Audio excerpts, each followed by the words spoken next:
За хоёулаа шүдний эмнэлэгтээ ирж байна.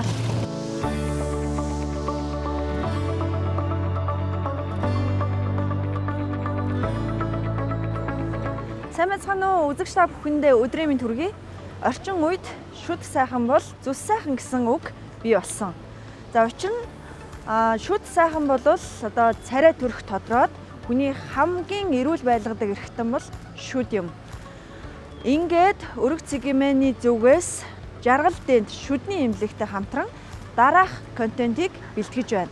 За өмнө нь өргөц цэгмээнээр өөрөө хуваараа хендмэд буюу гар урлал эрхэлдэг мөнх цул хэмээх эмэгтэйг өрн оролцуулж сэтгүүлч умаахан ярилцсан байгаа. Ингээд нэвтрүүлгийн маань гол дүр болсон мөнх цул эмэгтэй болон түүний гэр бүлийн 2 хүүхдийг шүдний эмчилгээ үзлэг онцлогоог жаргал дэнд эмнэлгийн хамт олон бүрэн хариуцгаар болсон юм. Ингээд дараах контентыг хамтдаа сонирхцгоё.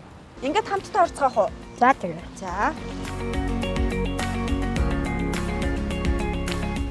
За сайн байна уу? За. Өө. За хоёлаа эхлээд бүртгэлээ хийлгээд. Цагааны мөхцөл. Цэм мөхцөл. Өдөрч байгаа юмсаа? Иш орч. За хуцаа талиа. Сайн байна уу? Сайн байна уу? Өргөц цэгмээн.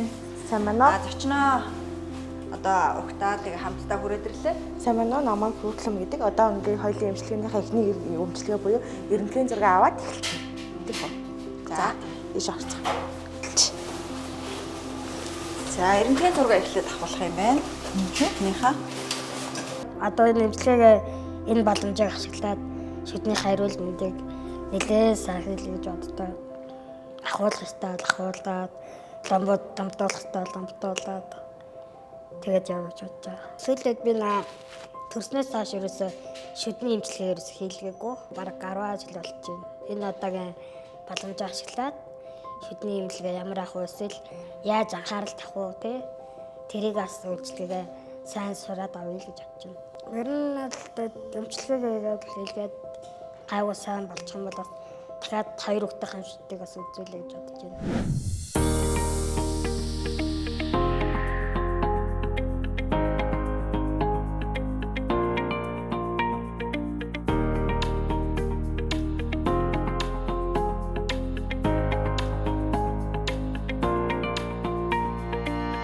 Хоёулаа өнөөдөртөө хамгийн их зовиртой буюу нөгөө хөдөлгөөнд орсон шүдэ ахуулъя заа юу.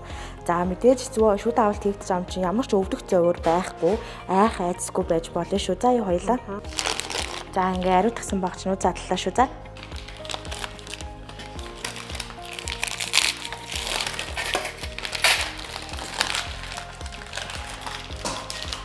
За хараарай. Нэг удаагийн зүү тариа 29 оны 3 сард хугацаанд дуусах. Шинэ зүү тариа задлаа шүү за. Даргалтыг зөвхөн зүрх судасны өвчин байна уу? Цус шингэлэх юм хэрэгэлдэг та? Банк хэрэгэлдэг юм тариа байна уу? Банк хэрэгэлдэг бол одоо 38 дагч. 38 дагч уу? Аха. Өөр юм тараа хэрэгэлдэг үү? Аха. Чиний шилсөөгөө. За амаа чимэгэрэ. Амаа хаа чимэгэрэ. Зөв.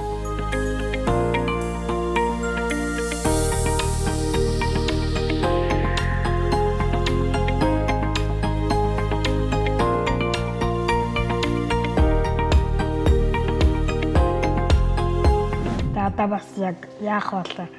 Бас л жоох айцтайсэн чинь тэр айцыг бол айгуу дарж гисэн. Тэгэхээр нэг тариагтай жоох айсан байхгүй. Тэгсэн чинь ямар ч мэдрэлгүй болгоод тариасан ч бүр ингэж мэдрэхгүй болоод тэгэхээр айгууч тийм ээ. Яг цаашаа янз бүрийн шүдний эрүүл мэндгээд асуудал гарвал дахиад үйлчлүүлээ гэж бодолтой байгаа. Одоо шүдээ эмчлүүлэхгүйгээд жоох шүд өвдгөл заяамаа яаж имлэг барна гэж айдчихсан байхгүй юу. Тэгээд энэ дээрснээр болоод найз бол дарагцаа. Харцааны тал дээр ч айгүй гоё тэрэгцтэй хүмүүс орж ирж байвал үргэлцээд оруулаад өргөлцөөж авчдаг. Миний шүдний талаар айдсан тал энэ тал дээр энэ найзыг надад дарж өгсөн эмнэлгийн хамт олонд маш баярлалаа гэж хэлмээр. Үргэлж цааш дахиад байнга үйлчлэж байна гэж хэлмээр. Өнөөдөр болохоор хоёулынгийнх нь нийт шүднийхэн зургийг дарсан байгаа. За энэ зурган дээр хоёуланд нь болохоор нийт авах ёстой язуурууд нь 1, 2, 3, 4, 5, 6 язуур байгаа байхгүй. За яг хөө энэ шүдэг болохоор хоёулаас дахин сувгийн эмчилгээ хийгээд аварч болно. Яагаад тэгэхээр доороо өрсөлдөй болохоор дахид сувгийн эмчилгээ хийнэ гэсэн үг. Тэгэхээр энэ шүдэн дээр дахид сувгийн эмчилгээ хийх гэхээр нөгөө шүдэн маань зөөлрсөн эдэгтэй учраас энэ шүдэн дээр голомцор босгох боломжгүй байгаа учраас хоёул энэ шүдийг өнөөдөр авна гэсэн үг шүү заа. Нийт ломдох шүдэн нь болохоор дээр 2 шүдний ломбыг сэргээж ломдно гэсэн үг. Тэгэхээр нийтд нь хоёул 6 шүдний язаар авна. Тэгээ 2 шүдний лом. За шүдээ авахсныхаа дараа хоёулаа химийн шүдлбэр хийж савгцлын эмчилгээ хийлгэнэ гэсэн үг. Яагаад тэгэхээр өмнөх одоо энэ шүд байхгүйгээс болоод хойдлын шүднүүд маань урагшаа ингээ ханарсан байгаа байхгүй. Шүд маань өөрөө байхгүй орон зайраа тэмүүлдэг гэсэн үг. Тэгэхээр хоёулаа энэ шүднүүдийг унгахгүй тулд хоёулаа доор нь мөн хажууд талд ингээ дээр доороо бүтэн шүдлбэр хийж өгье шүү дээ. За тэгэхээр хоёулаа өнөөдөр эмчилгээг эхлэе. За харагдсан байгаа задлаа шүү дээ.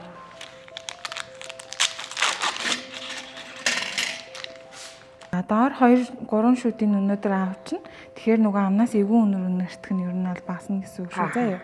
Тэгээд хим шүдлбэр хийхгүй бол хоёулаа үүдэн 2 шүдэн дээрээ нөгөө зажлах үлийг өгöd байгаа болохоор шүднүүд маань нэлээхүүдээ ингээд илэгдсэн байна.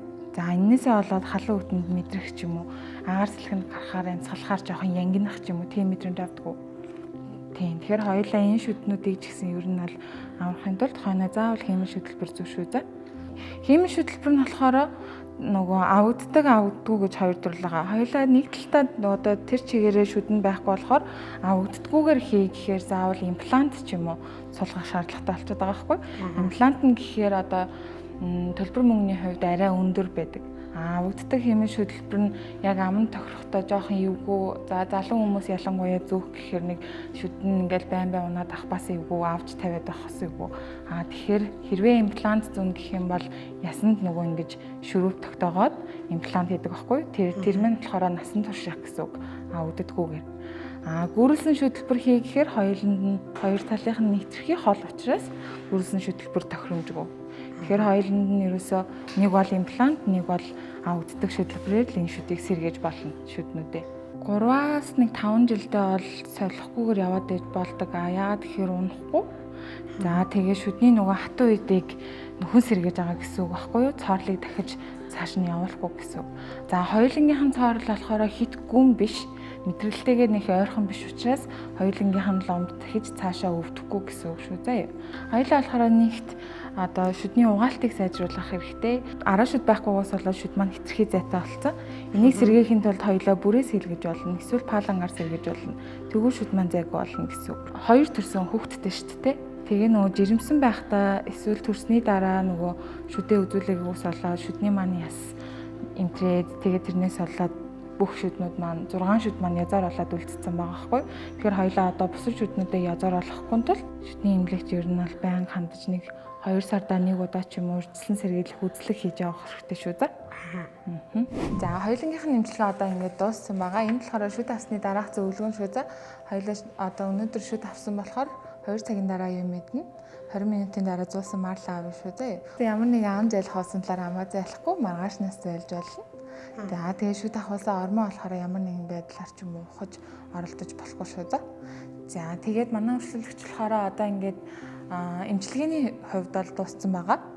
Тэгээд одоо хоёулаа дараагийн эмчилгээ гэх юм бол савгцлын эмчилгээнд дэр цаг аваад хоёулаа химийн шүдлбэрээ хийшүү заяа. За тэгээ хүүхдүүд дээр нь болохоор эмчилгээнүүдийг нь эхлүүлээд за ямар нэгэн байдлаар гажиг цэцэл ч юм уу савгцлын эмчилгээ байх юм бол давхараас манхаас үйлчлэгээ авч болно шүү дээ. Хамгийн чухал зүйл болохоор мэдээж амны арын цэргийг сайн захих хэрэгтэй. Тэгээс одоо сар болгон шүдний эмчтэр ирж зөвлөгөө авах хэрэгтэй шүү дээ. Тэгээд манай эмнэлэг болохоор 4 төрлийн чиглэлээр үйл ажиллагаа явуулдаг. Гажиг цэцэл, савг цэцэл, мэс цэцэл болон эмчилгээ гэсэн чиглэлээр үйл ажиллагаа явуулдаг. Тэгэхээр танаа хэрвээ хүүхдүүд нь дээр нь ямар нэгэн байдлаар гажиг цэцлийн эсвэл савг цэцлийн эмчилгээний талаар байвал манай дээр аппарат зөөх ч юм уу эсвэл шүтлбэр хийх ч юм уу эмчилгээнүүдийг явагдаж өгнө гэсэн үг шүү заяа. Манай эмнэлэг нь болохоор 10 жилийн туршлагатай нэг удаагийн болон хариуцсан багаж төхөөрөмжөөр үйлчлүүлэгчтэй сэтгэл ханамж 100% үйлчлүүлж байгаа. За манайхыг сонгон үйлчлүүлсэнд танд маш их баярлалаа. Бид нар болохоор одоо гэр бүлд нь шүдний эрүүл ахуй болон ямар нэгэн эмчилгээнд нь бол үн төлбөргүй хамрагдуулах болно шүү дээ.